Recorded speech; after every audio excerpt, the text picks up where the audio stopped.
AP ప్రభుత్వ వాహన డ్రైవర్ల సమస్యలను కూటమి ఏపీ ప్రభుత్వ దృష్టికి తీసుకువెళ్లి సమస్యలను పరిష్కరించే దిశగా ముందుంటామని ఏపీ ప్రభుత్వ వాహన డ్రైవర్ల సంఘం జిల్లా అధ్యక్షులు వై నాగేశ్వరరావు తెలిపారు.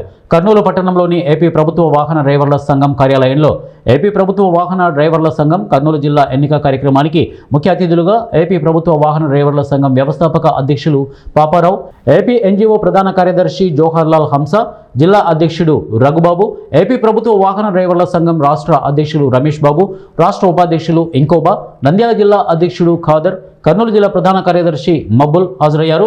ఈ సందర్భంగా ఏపీ ప్రభుత్వ వాహన డ్రైవర్ల సంఘం రాష్ట్ర అధ్యక్షుడు రమేష్ బాబు మాట్లాడుతూ కర్నూలు జిల్లా 2017 సంవత్సరం నుండి ఏపీ ప్రభుత్వ వాహన డ్రైవర్ల సంక్షేమం గురించి, వారి సమస్యలపై ప్రభుత్వ అధికారులతో చర్చించి వారి సమస్యలను పరిష్కరించే దిశలో వై నాగేశ్వరరావు కృషి చేస్తున్నారని, కర్నూలు జిల్లా కార్యవర్గ సభ్యుల నిర్ణయం మేరకు ముచ్చటగా మూడోసారి ఏపీ ప్రభుత్వ వాహన డ్రైవర్ల సంఘం జిల్లా అధ్యక్షుడిగా మరోసారి ఏకగ్రీవంగా ప్రభుత్వ వాహన డ్రైవర్లు ఆమోదించడం జరిగిందని తెలిపారు. ఎన్నికైన కర్నూలు జిల్లా అధ్యక్షుడు వై నాగేశ్వరరావుకి రాష్ట్ర అధ్యక్షులు రమేష్ బాబు డిక్లరేషన్ ఫారం అందజేస్తారు. అనంతరం ఏపీ ఎన్జీఓ ప్రధాన కార్యదర్శి జోహర్లాల్ హంస, జిల్లా అధ్యక్షుడు రఘుబాబు, ఉమ్మడి ఏపీ ప్రభుత్వ వాహన డ్రైవర్లు వై నాగేశ్వరరావుకి సన్మానం చేశారు. అనంతరం నాగేశ్వరరావు మాట్లాడుతూ 2017 సంవత్సరం నుండి కర్నూలు జిల్లా అధ్యక్షునిగా కొనసాగడం జరిగిందని, మరోసారి నాపై ప్రభుత్వ వాహన డ్రైవర్లు నమ్మకంతో మూడోసారి ఏకగ్రీవంగా ఎన్నుకోవడం ఆనందాన్ని కలిగించిందని, ఎల్లవేళలా డ్రైవర్స్కు రుణపడి ఉంటామని తెలిపారు. మాజీ రాజ్యసభ సభ్యుడు టీజీ వెంకటేష్, భారీ పరిశ్రమల శాఖ మంత్రి టీజీ భరత్ డ్రైవర్ల సంక్షేమం కోసం భవనాన్ని కట్టివ్వడం జరిగిందని తెలిపారు. మనకు చేసే సాయము శ్వాస ఉన్నంత వరకు మనము అండదండగా ఉండాలని చెప్పేసి సందర్భంగా తెలుపుకుంటున్నా. నాపై పెట్టి నమ్మకం పెట్టి మూడోసారి ఎన్నుకున్నందుకు నంద్యాల జిల్లా, కర్నూలు జిల్లా, ఆదోని, ఆత్మకూరు, ఉమ్మడి జిల్లా నుంచి వచ్చిన డ్రైవర్ సోదరులు అన్ని డిపార్ట్మెంట్ల వాళ్ళకందరూ కూడా నేను ప్రత్యేకమైన ధన్యవాదాలు తెలుపుకుంటున్నా.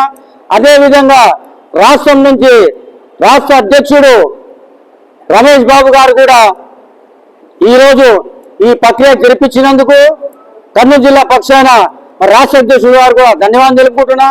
అదేవిధంగా ఈరోజు ఏపీఎన్జోస్ జిల్లా పక్షాన మన జవహర్ సారు జిల్లా సెక్రటరీ వాళ్ళ టీం రావడం జరిగింది. అదేవిధంగా హంస జిల్లా అధ్యక్షుడు రఘుబాబు రావడం జరిగింది. వాళ్ళకు కూడా మా సంఘం పక్షాన ధన్యవాదాలు తెలుపుకుంటున్నా. ఈరోజు మన ఏపీఎన్జోస్ నాయకుడు జేఎస్ చైర్మన్ విద్యాసాగర్ గారికి ఈరోజు నన్ను ఎన్నుకున్నందుకు నేను మన సంఘం తరఫున మన జేఎస్ చైర్మన్ విద్యాసాగర్ గారికి ధన్యవాదాలు తెలుపుకుంటున్నా. సార్, మేము ఎప్పుడు కూడా మీరు ఏ కార్యక్రమాలు పెట్టినా కూడా మేము ఏపీఎన్జోస్ పక్షాన మేమందరం రాష్ట్ర వ్యాప్తంగా అన్ని జిల్లాల్లో మేము సాగర్ గారి నాయకత్వంలో పనిచేస్తామని ఈ సందర్భంగా తెలుపుకుంటున్నాము. అదేవిధంగా మా సమస్యలు ఏమున్నా కూడా మేము సాగర్ సార్ దృష్టికి తీసుకుపోతాము, జిల్లా నాయకత్వాన్ని దృష్టికి తీసుకుపోతాము. మా సమస్యలు కూడా సార్ అద్దె వాహనాలు రద్దు చేయాలి, కొత్త వాహనాలు కొనుగోలు చేయాలి, డ్రైవర్ పోస్ట్ ఫిలప్ చేయాలని చెప్పేసి కొన్ని ఏళ్ళ నుంచి పోరాటం చేస్తున్నాము. ఈ సందర్భంగా నేను అప్పీల్ చేస్తున్నా. రాష్ట్ర గౌరవ ముఖ్యమంత్రి